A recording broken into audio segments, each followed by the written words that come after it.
The night my wife left, she didn't slam the door. She didn't scream. She didn't cry. She just stood in the kitchen, arms crossed, looking at me like I was a bad investment. "I can't live like this anymore," she said. The house was quiet, too quiet for a marriage ending. Our kids were asleep upstairs. The dishwasher hummed like it was trying to pretend everything was normal. "I'm tired of struggling," she continued. "I married a man with potential. Not excuses." I'd heard those words before. Potential. It's what people say when they're running out of patience. I was working 2 jobs. Saving every dollar. Saying no to vacations, new clothes, dinners out. Not because I was lazy, but because I was building something quietly. Something I hadn't told her about. She picked up her purse and hesitated at the door. "Be honest," she said. "Are we ever going to be okay?" I looked at her. The woman I'd loved for 15 years. The woman who once believed in me when I had nothing but ideas. "We already are," I said softly. She laughed. Not cruelly, worse. Sadly. "You don't even see it," she replied. "That's the problem." And then she left. I sat alone at the table until sunrise, staring at unpaid bills and a notebook filled with numbers only I understood. Because what she never knew, what I never said, was that I wasn't poor. I was early. And the price of being early is being alone. The truth is, I didn't argue when she left. Not because I didn't love her, but because explaining would have taken something I didn't have anymore: trust. For 7 years, I'd been quietly building a software company from a rented storage unit on the edge of town. No office. No sign. Just me, a laptop, and a problem no one else seemed interested in solving. Supply chains. Boring. Invisible. Exactly the kind of thing no one noticed. Until it broke. I didn't tell my wife because we'd agreed early in our marriage, no risky ventures. Stability mattered to her. Safety. Predictability. So I kept my promise, to her version of life. I paid the bills with my jobs and poured every leftover dollar into the company. When she asked why we never had extra money, I told her the truth, just not the whole truth. "I'm working on something," I'd say. She heard, another idea. I heard, a future. The week after she left, I lost my biggest potential client. The week after that, I almost quit. I stared at my bank account and laughed at how close I was to proving her right. But then the call came. A regional distributor wanted a demo. Then another. Then a federal contractor. The thing about being underestimated is that no one watches you closely. And that's when things finally started to move. I still ate ramen. Still drove the same dented car. Still lived like nothing had changed. Because I'd learned something painful. People don't leave because you're broke. They leave because they stop believing. And belief, once gone, doesn't come back with explanations. It comes back with time. And silence. It happened on a Tuesday.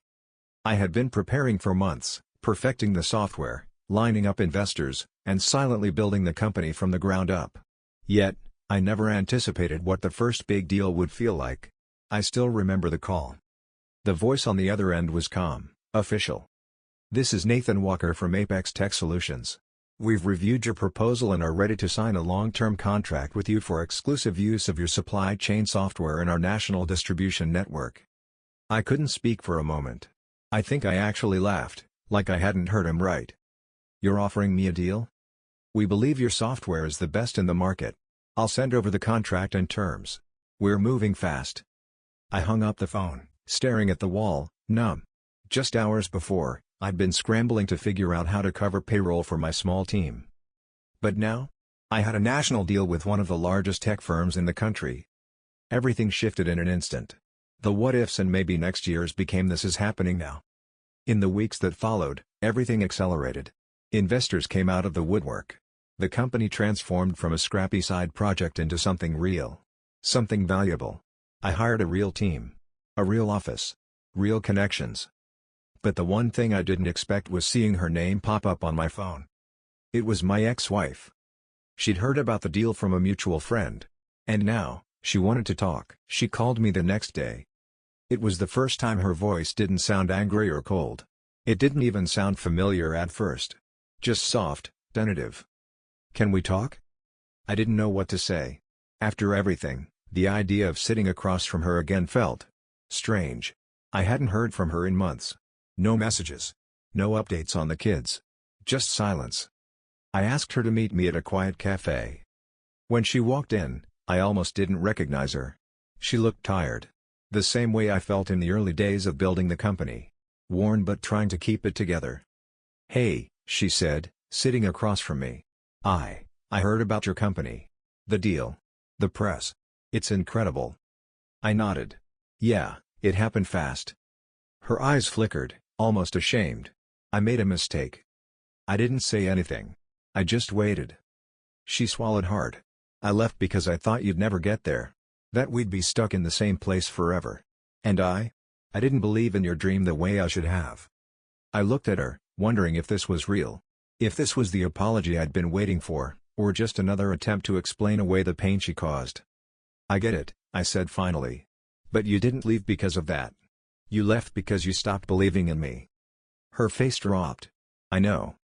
I wasn't sure what to do with her words. She wasn't the same person who walked out that night. But the damage was done. Time had passed. We had both changed. And, in the end, it wasn't about who was right or wrong.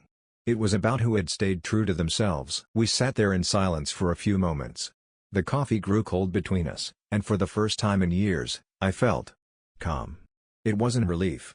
It wasn't closure. It was just peace. She reached for the napkin on the table, her hands shaking slightly. "I don't expect anything from you," she said softly. "But I need you to know that I never stopped loving you." I was just scared. I didn't know how to respond. I wasn't angry anymore. I wasn't sad. I was just indifferent. And that realization hit me hard. "Why did you leave, really?" I asked, more to understand than to confront her. She hesitated, eyes welling up. "I thought you would always be potential. You always had ideas, but no follow-through. I thought the risk was too much. I was scared for our kids, for us." I took a breath, absorbing her words. It wasn't about the company, or the money, or the success. It was about fear, her fear of never being secure. "I get that," I said quietly. "But sometimes, we have to take the risk. We have to trust that something greater is coming. If we don't, we stay stuck."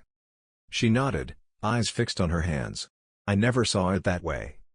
And then, an unexpected twist. "Do you want to meet your daughter?" she asked, her voice barely above a whisper. "She's asking about you. She's proud of what you've done." My heart clenched. For the first time, I realized that my success wasn't just for me. It was for all of us.